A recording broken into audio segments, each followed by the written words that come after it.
Respectfully, Ms. Franks, I don't think that's what we're really talking about here today. We're not talking about the government expressing its viewpoints. What we're really talking about is when the government pays and uses taxpayer dollars to fund these entities that we're talking about here today that actually discredit some of these news sites and drives away their advertisers. Do you think that's fair as well? What is fair is for the government to be able to fund projects and organizations that do certain things with those funds that may include competing in the marketplace of ideas, and they may be winning in the marketplace of ideas, but the government is not making those choices. And when certain news outlets lose in the marketplace of ideas, they may want to blame the government for that, but maybe they're just losers. So, okay, Ms. Franks, do you think— It's actually Dr. Franks. What's that? It's actually Dr. Franks. Okay, Dr. Franks, sorry. Ms. Jonas here said that when she was looking at these entities and the organizations that they had blacklisted, every single one of them was a conservative-leaning organization. Do you think that's fair as well? Is that okay? Dr. Franks? Use a different name, so I wasn't sure you were talking to me. Yeah, I'm still talking to you. I'm still looking at you. I'm still talking to you. Would you repeat the question for me? Yeah, you seem to have a problem paying attention to the questions being asked of you today. Why are all the companies on the list, the blacklist, conservative groups? I think that's something that conservatives would need to answer. No, I think that's something you need to answer. Because we're talking about censorship here, and there's only one group of people being censored. No one is being censored.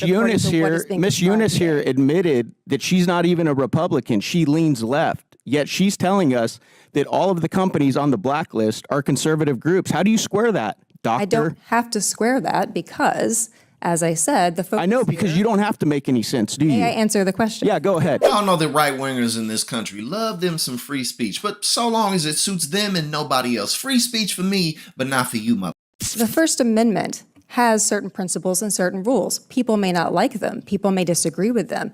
People may not like the fact that someone out there may say conservatives are all bad or liberals are all bad. The correct response to not liking that is to engage in your own speech, as is often happening here. It is not to say, oh, this is censorship, we're being silenced. It's simply to say, we disagree with what's being said here. Try to compete, and if you are good enough, maybe you'll win. Miss Jonas, what do you have to say about what Dr. Franks just said? First of all, I want to be Microphone.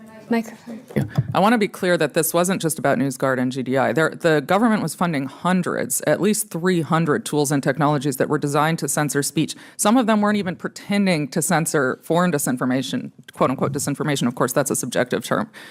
So they were hosting COVID disinformation challenges where they were giving grants to companies who showed that they were the best at censoring COVID disinformation. COVID is not really a national security or foreign topic, even if it has some tinges of that.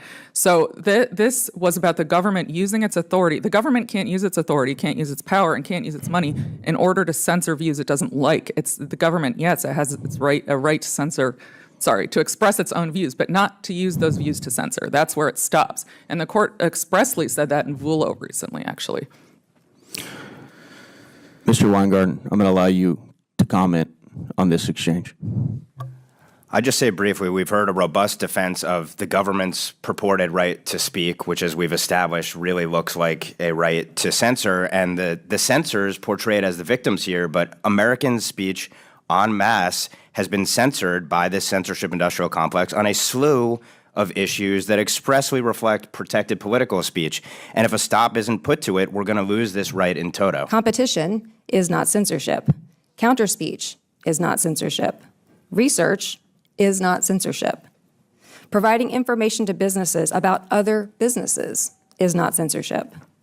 Efforts to convince consumers, advertisers, and the public that certain content is false, is fraudulent, harmful, extremist, harassing, or exploitative is not censorship. None of this changes just because the government may have provided funding for the speech in question. While, as the Supreme Court has held, government officials cannot attempt to coerce private parties in order to punish or suppress views that the government disfavors, the government is allowed to speak on its own behalf and to take sides in controversial matters. The government is allowed, for example, to promote military enlistment and war bonds during wartime without also having to promote messages that discourage those efforts. The government is allowed to fund certain messages or perspectives and not others. Misinformation researchers have been vilified, defunded, harassed, and threatened, including by members of Congress. This is government officials using taxpayer dollars to instigate hearings, subpoenas, lawsuits, document requests, and investigations to literally shut down speech that they do not like. And unlike the federal funding programs attacked in this hearing, these actions by government officials are not merely encouraging speech that they prefer, but punishing the speech that they fear.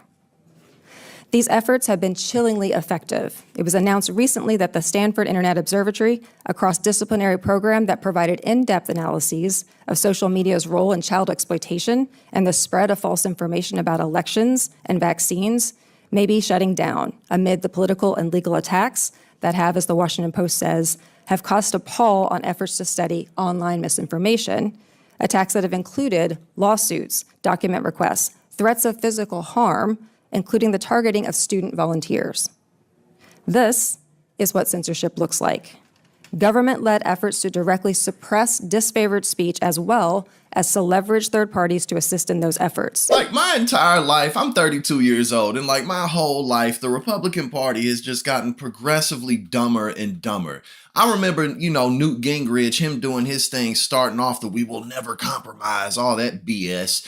And now free speech to Republicans is the ability to say very racist or sexist or homophobic or transphobic or all the isms and all the phobes, all of that combined. That's really what free speech is to them. Pretty much nothing else, But when anybody else would like to say, hey, maybe we should do something about gun control, gun violence. Maybe you guys shouldn't be able to just, storm the Capitol on January 6th just because you were in your fifis about Donald Trump losing the election, right?